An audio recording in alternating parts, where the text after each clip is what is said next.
Hey, welcome back to another Black City Coffee vlog. In this video, we're going to be doing some cupping. Yay! This is a special cupping because we have this coffee in the house. Oh, all right. This is from, so on Instagram I said Balake. And then Blake DM'd me and he was like, actually it's from this skit, Key and Peele skit. If you don't know it, you can look it up. It's a substitute teacher basically going all through these kind of like quote unquote white names and then pronouncing them in a sort of like maybe African fashion.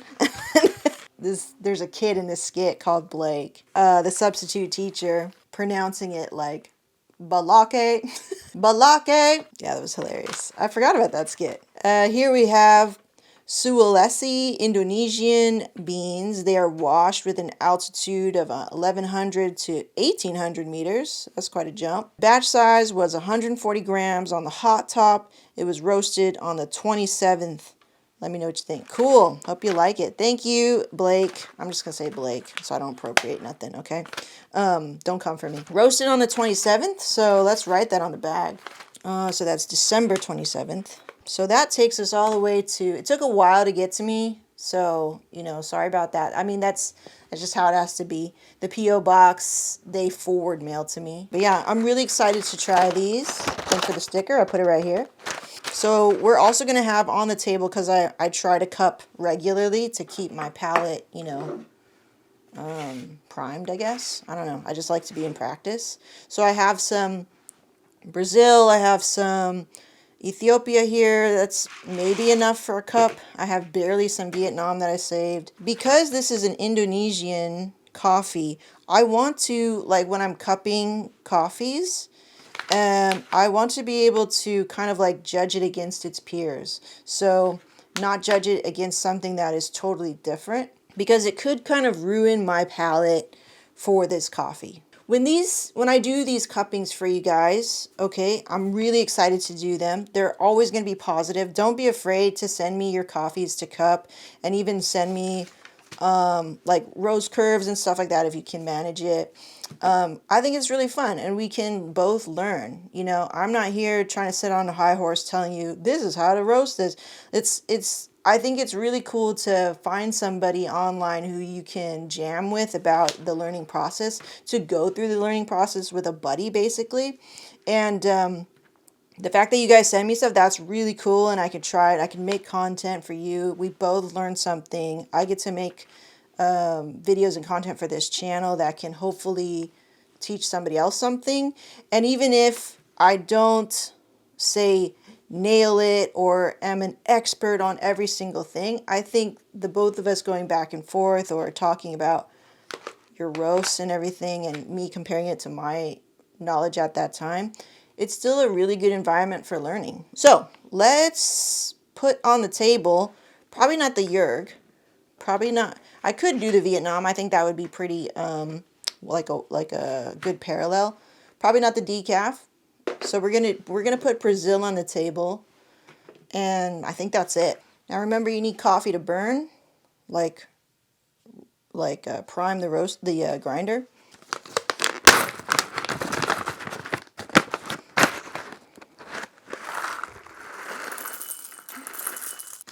And you want to be exact. Then I'm also going to pour out some here for myself. Let's just look at the whole thing.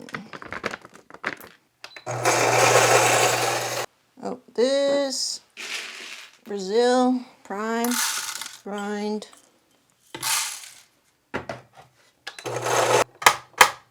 So we are ready here. I put one bowl here to rinse. Spoon.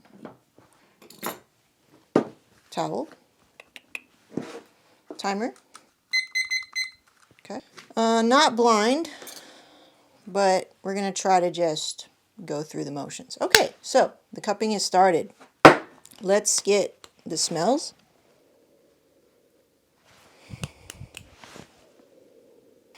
Tomato, garden, savory, slight meat, fishy. This is the Brazil. Soy sauce, Yeah, not my favorite smells. The aroma. Is it aroma or fragrance? I always get those messed up. We're not scoring it because we're not buying it. We're just going to cup to enjoy and to talk about it. And the way that we start is from this way and around. I don't know why. That's just the way that pros do it, so that's how I start. Okay, so I call this 1 and I call this 2. 1. Our water is ready. Let's get the water. Let's start. Okay. Start. Color looks like a medium, which is good because this Brazil is roasted to a medium. So what we can do at this point, instead of just like twiddling our thumbs, is to actually smell the crust, right? So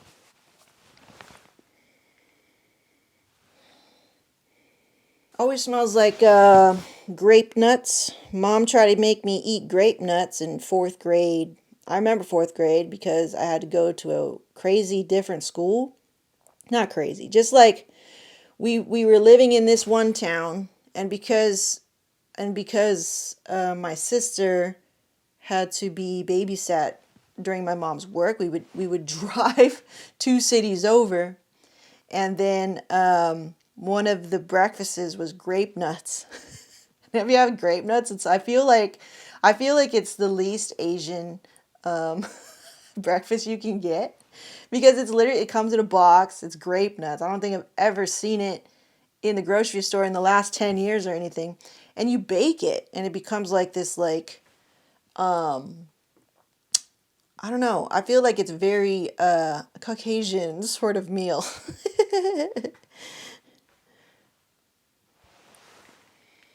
Not that that means anything, like no hate. It's just like I was like,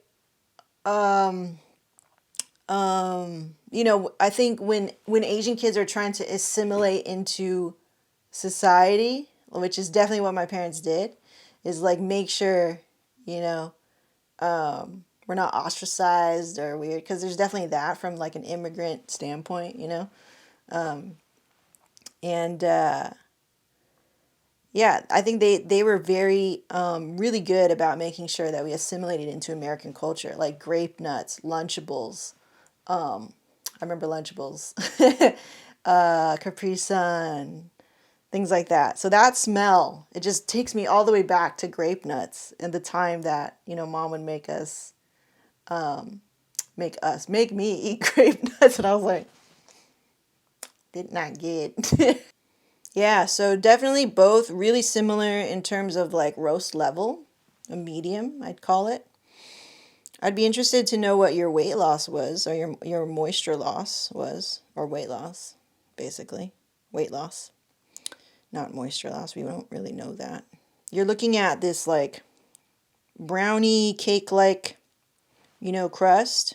The colors is really similar. If you had a light roast here, you know, it would look differently. It wouldn't be so cakey, wouldn't be so fluffy. The darker you go, like the fluffier and the brownie-er it looks like, which is just interesting. It's an observation, and it's one of those boxes that you check, you know. All right, we continue the timer. Why? Because we want to know where we're tasting at in terms of like 8 minutes, 12 minutes, things like that. Okay, so now we're going to break the crust and smell and get the fragrance.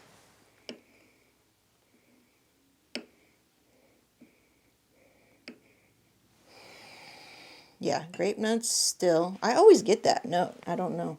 This one's roastier, almost, I'd say meatier. Okay.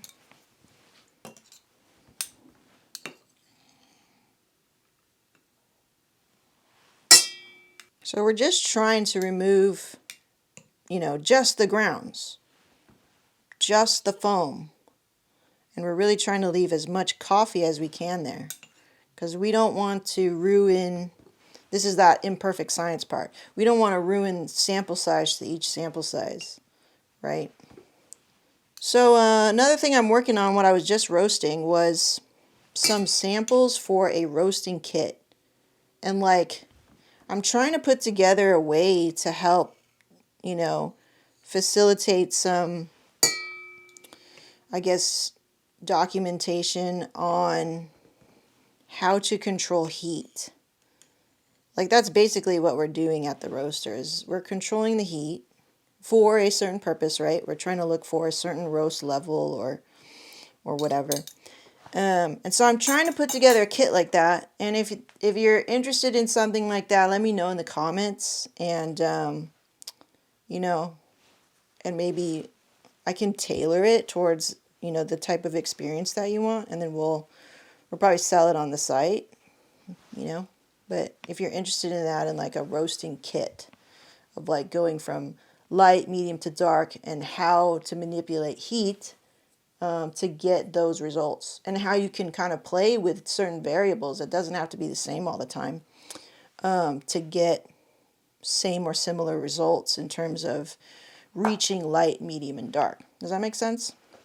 Because you can definitely roast something aggressively, and you can definitely roast something gently, and even get the same like moisture loss numbers, or not moisture loss, I keep saying that, weight loss numbers, and yet the beans look different, they taste different, all that sort of thing, which I think is super interesting as a roaster.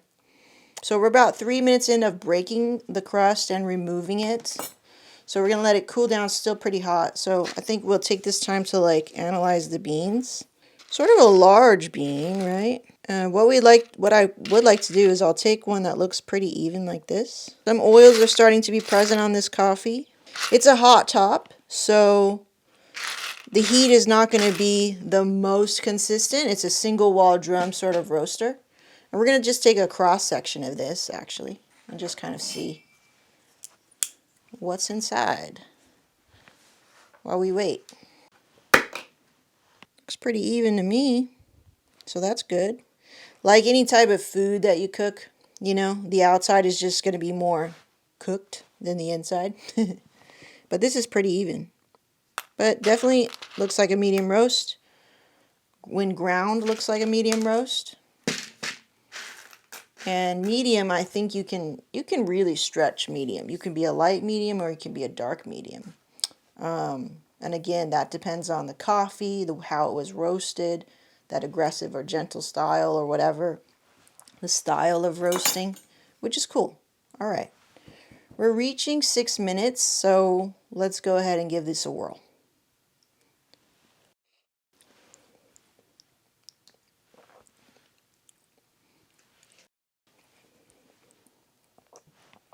Okay, first, nice good acid coming through there versus my Brazil. Barely any acid, but that's to be expected. This natural Brazil Ipe, older coffee harvested back in what, 2019 or something like that. Flatter compared to this, brighter. A really nice, like, I think a daily drinker.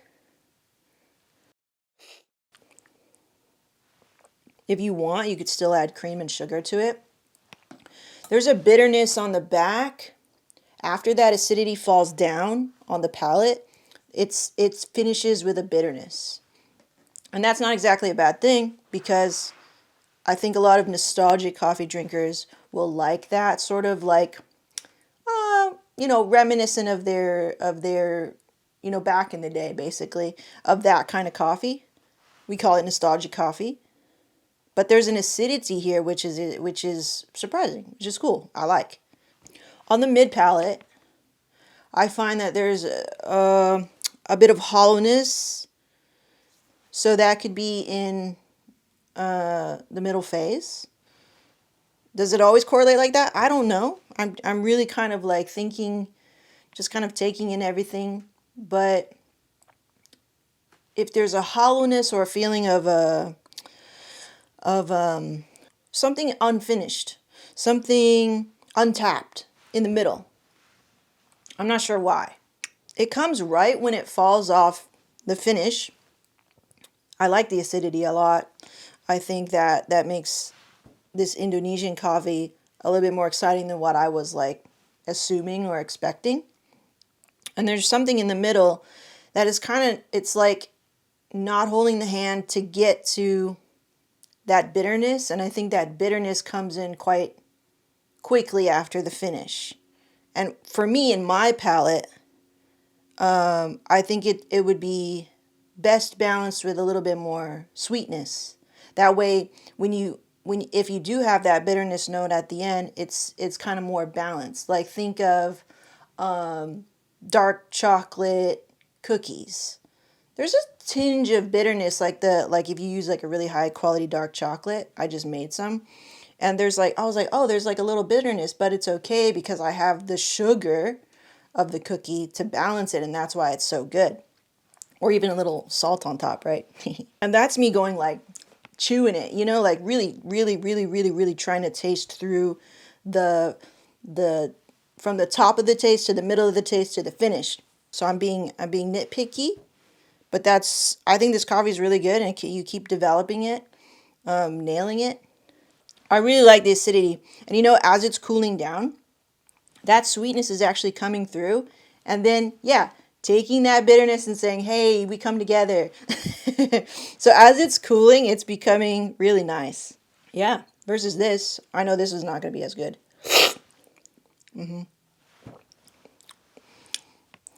This Brazil is like I said, not my favorite. Baggy, really just a sort of like good foundation for things to like spring off of. It's like a springboard, actually made of a board. But it has its role, it has its purpose, and it does it well. But this coffee, I really like that acid coming through. It's very soft, just very gentle. It's becoming juicy here in the 11th minute. More sweet on the sweet side.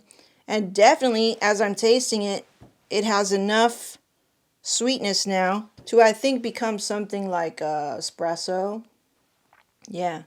Really good, Blake. I mean, I want to kick it out of bed. Hey, I like it. I mean, okay, so let's talk about,